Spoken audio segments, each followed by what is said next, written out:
fait, les agrocarburants, c'est venu du fait qu'on devait réduire notre impact de gaz à effet de serre, d'émissions de gaz à effet de serre, et notamment dans le secteur des transports, avec un objectif de 10% d'énergie renouvelable dans les transports.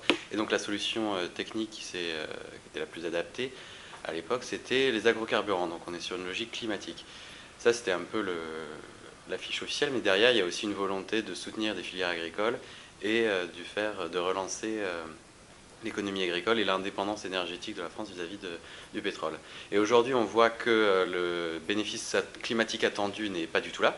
Et donc, on a un peu une position du gouvernement qui se réfugie derrière les deux autres objectifs, autonomie énergétique et soutien agricole. Et c'est là que nous, on n'est vraiment pas du tout d'accord avec cette position, vu que l'objectif climatique est non seulement pas atteint, mais en plus, certains agrocarburants, notamment ceux qu'on utilise en France, sont encore plus émetteurs de gaz à effet de serre que l'essence ou le diesel conventionnel.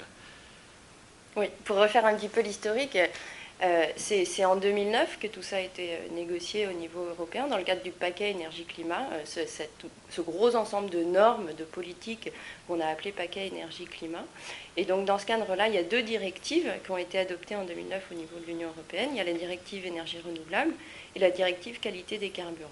Et effectivement, l'objectif global défini par ces politiques au niveau de Bruxelles, c'est d'incorporer 10% d'énergie renouvelable dans les carburants traditionnels au niveau européen d'ici à 2020.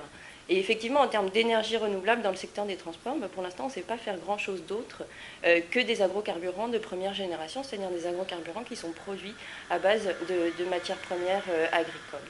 Et donc, effectivement, Antonin l'a dit, ça a des impacts environnementaux.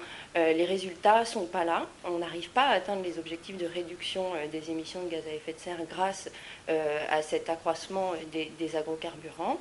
Et en plus de ça, il y a des impacts qui sont extrêmement négatifs sur les questions de sécurité alimentaire et de droit à l'alimentation. C'est-à-dire que ces politiques énergétiques, finalement, elles vont rentrer en concurrence avec les marchés alimentaires. On peut avoir deux usages, disons, de la même matière première agricole, un usage énergétique, un usage alimentaire. Et donc, ça va créer une fausse compétition, ça va maintenir les prix à un niveau artificiellement élevé sur les marchés agricoles, et donc ça va poser des problèmes d'accès à l'alimentation pour les populations les plus pauvres, notamment dans les pays du Sud.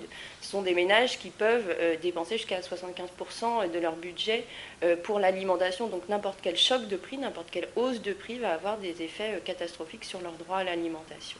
Et puis en plus de ça, cette concurrence en fait, entre les marchés alimentaires et les marchés énergétiques fait que les prix alimentaires s'alignent sur les prix du pétrole et donc deviennent extrêmement volatiles. Et ça aussi, c'est une cause importante d'insécurité alimentaire dans les pays du Sud. Et puis ce qu'on observe depuis quelques années aussi, c'est que finalement ces politiques européennes, mais pas que, il y a aussi des politiques similaires aux États-Unis, au Brésil, dans plein de pays du monde, c'est le principal moteur du phénomène d'accaparement des terres, c'est-à-dire qu'il y a des investisseurs publics ou privés qui vont aller accaparer des terres agricoles dans les pays du Sud pour produire des agrocarburants destinés à l'exportation à l'échelle industrielle. Et ça va évidemment détruire les structures paysannes dans les pays du Sud et mettre en péril le droit à l'alimentation de ces populations vulnérables.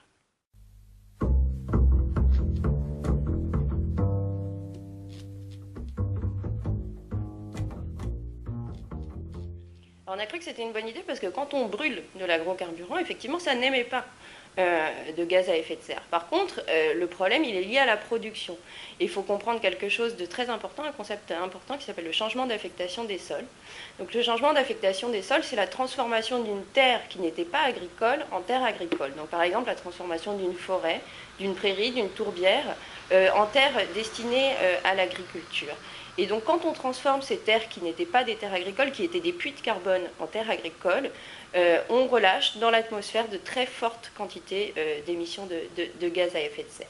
Et ça, c'est un problème. Donc ça peut se faire de manière directe, soit on va transformer une forêt pour produire des agrocarburants directement, soit, plus insidieux, ça peut se faire de manière indirecte, c'est-à-dire qu'on va raser une forêt, on va la transformer en terre agricole pour produire de l'alimentation, pour venir combler les déficits sur les marchés agricoles en France, en Europe, puisque nous, on produit des matières premières agricoles pour les marchés énergétiques. En France, c'est le cas par exemple sur le colza, beaucoup. La quasi-totalité de notre production de colza en France est destinée aujourd'hui au marché énergétique. On produit des agrocarburants, on produit du biodiesel avec notre colza.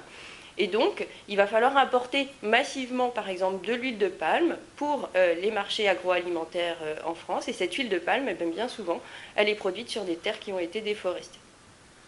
Alors, quel est l'avantage, quel est le modèle économique des agrocarburants en France? Qui paye cette production d'agrocarburants et en quoi les industriels sont aidés ou pas par les pouvoirs publics?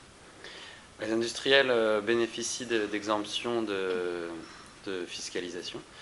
Et par ce biais, donc, peuvent produire moins cher que les producteurs pétroliers des carburants. Ensuite, ils sont avantagés du fait qu'il y a un mandat d'incorporation. La France doit obtenir un pourcentage, doit incorporer un certain pourcentage d'agrocarburants dans l'essence. Et au final, c'est le consommateur qui va payer, puisque le prix à la pompe n'est pas réellement augmenté, mais le contenu énergétique des agrocarburants est légèrement plus faible, ce qui fait qu'avec un même plein d'essence mélangée à des agrocarburants, on va rouler un petit peu moins. Et donc au final, c'est bien le consommateur qui soutient cette filière d'agrocarburants, et très bien souvent sans le savoir en fait. Et donc ce processus de défiscalisation, c'est un cadeau énorme qui est fait aujourd'hui à l'industrie des agrocarburants en France, et notamment à Sophie Protéol, qui est le leader sur le marché du biodiesel en France. La Cour des comptes avait publié un rapport début 2012 dénonçant ce qu'elle avait appelé une niche fiscale. Et donc les agréments, malheureusement, qui permettent à ces producteurs d'agrocarburants de bénéficier d'un taux de défiscalisation énorme, cet énorme cadeau fiscal, il a été renouvelé au moment de l'entrée en fonction du gouvernement actuel et jusqu'à fin 2015. Donc c'est-à-dire qu'on est en période de crise, on sait que cette production ne bénéficie pas à la lutte contre le changement climatique, on sait qu'elle a des impacts extrêmement négatifs sur la sécurité alimentaire et pourtant on renouvelle le cadeau fiscal à cette filière.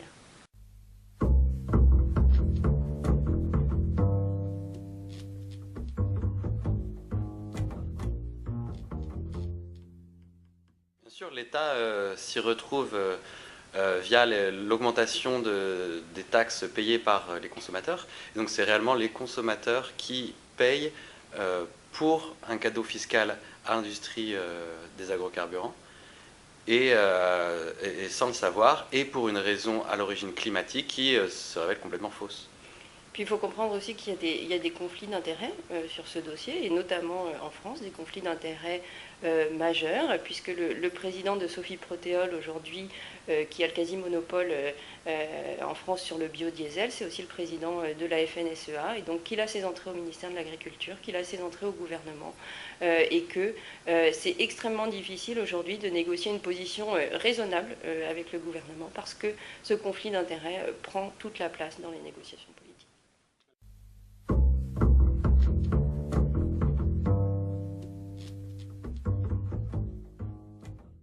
C'est-à-dire que fin 2012, la Commission européenne a décidé de remettre un petit peu à plat les politiques européennes en matière d'énergie renouvelable et notamment dans le secteur des transports, en disant effectivement, on sait qu'il y a des impacts négatifs aujourd'hui de ces politiques, donc il faut une réforme. Et ce qu'a proposé la Commission, c'est de plafonner à 5% l'incorporation d'agrocarburants dans les carburants traditionnels, donc en moyenne au niveau de l'Union européenne.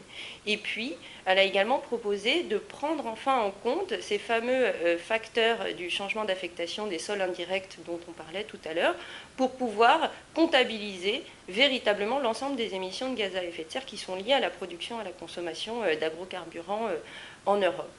Donc suite à ça, le Parlement européen s'est positionné. Aujourd'hui, c'est au Conseil de se positionner, c'est-à-dire aux États membres. C'est une négociation qui va être très longue. Et la France, dans les négociations au sein du Conseil européen, a une position extrêmement rétrograde qui bloque aujourd'hui la réforme, puisque la France propose un plafond d'incorporation à 7% et non à 5%, donc 2 points au-dessus de ce que proposait la Commission. D'incorporation d'agrocarburants dans les carburants traditionnels. Et puis en plus, la France dit non, les facteurs du changement d'affectation des sols indirects On est incapable de les calculer aujourd'hui très précisément. Elle se réfugie derrière un argument technique en disant on est incapable de calculer.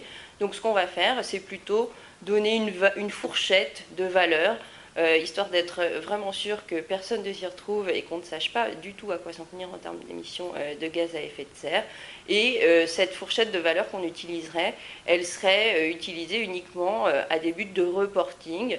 Donc c'est-à-dire que c'est les États membres qui vont faire une déclaration, mais au final ça ne changerait pas grand-chose dans les politiques actuelles de soutien aux agrocarbures. La France pousse un peu au niveau européen les agrocarburants, alors même que Stéphane Le Foll, juste avant la proposition de la Commission de réformer cette politique, avait annoncé une pause des agrocarburants.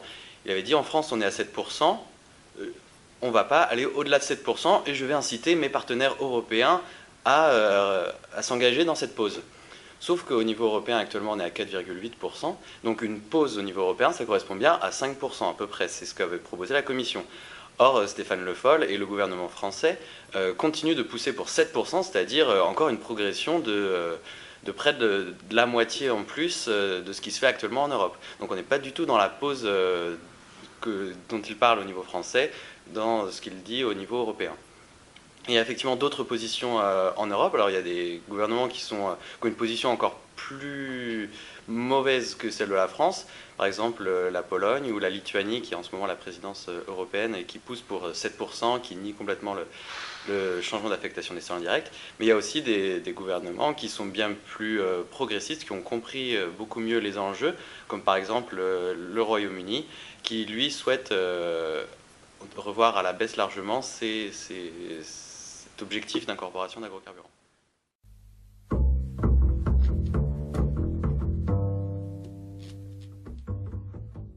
Difficile à dire, les négociations vont encore être longues. Là, le Conseil devrait se positionner avant la fin de l'année.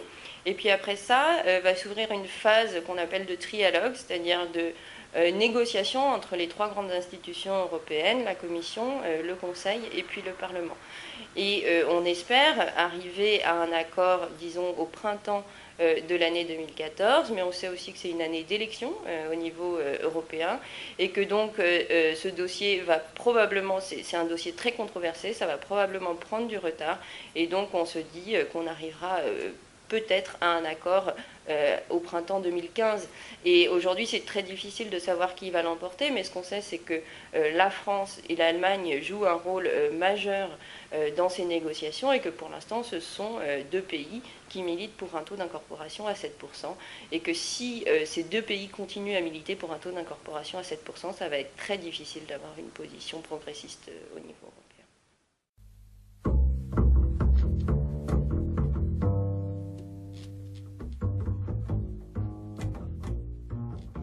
Déjà au niveau des transports, il est illusoire selon nous de croire que l'on peut remplacer du pétrole par une autre source d'énergie dans un modèle équivalent. Aujourd'hui on fait le constat qu'on se déplace beaucoup à un coût élevé, de façon individuelle et de façon peu rationnelle. Et donc pour nous il est important de songer à se déplacer moins, ou en tout cas moins loin, et surtout se déplacer mieux avec des moteurs plus efficaces énergétiquement, et autrement, c'est-à-dire préférer le train par exemple plutôt que la voiture individuelle ou les transports en commun, et avoir une vraie politique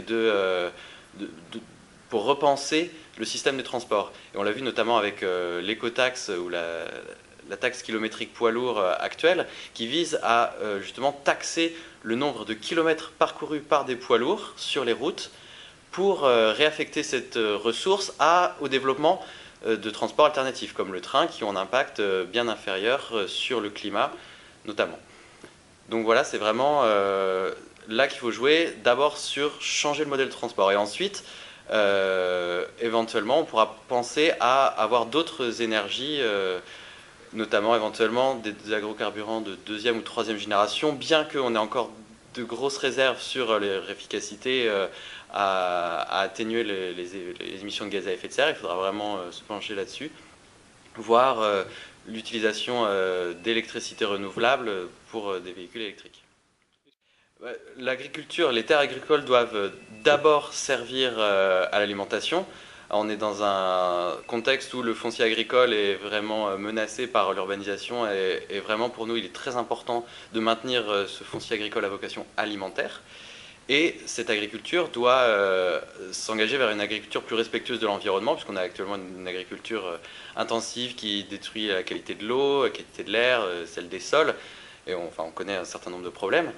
Et plutôt que d'orienter l'agriculture vers une agriculture encore plus industrielle, puisque la production d'agrocarburants, c'est des cultures qui très coûteuses en intrants, en pesticides, en engrais, on doit plutôt s'orienter vers une agriculture à bas niveau d'intrants, basée sur une utilisation locale des ressources et non l'importation d'engrais ou de pesticides ou d'alimentation animale venus de très loin. Je dirais que les enjeux, ils sont les mêmes partout. En fait, ce que vient d'expliquer Antonin pour la France, c'est valable aussi dans les autres pays du monde, et notamment dans les pays du Sud, qu'on pousse vers un modèle agricole similaire au nôtre, extrêmement intensif, avec l'utilisation de nombreux intrants chimiques, la promotion des investissements privés ou des partenariats publics-privés qui touchent notamment au foncier agricole. Et nous, on pense que pour développer les agricultures du Sud et pour assurer la sécurité alimentaire et le droit à l'alimentation des populations les plus vulnérables qui souffrent encore de la faim aujourd'hui, la seule solution, c'est de se baser sur un modèle d'agriculture familiale, paysanne, de renforcer et de reconnaître l'ensemble et de protéger l'ensemble des droits fonciers existants et surtout de ne pas s'orienter vers le modèle qu'on a développé en France et en Europe au cours des 20-30 dernières années.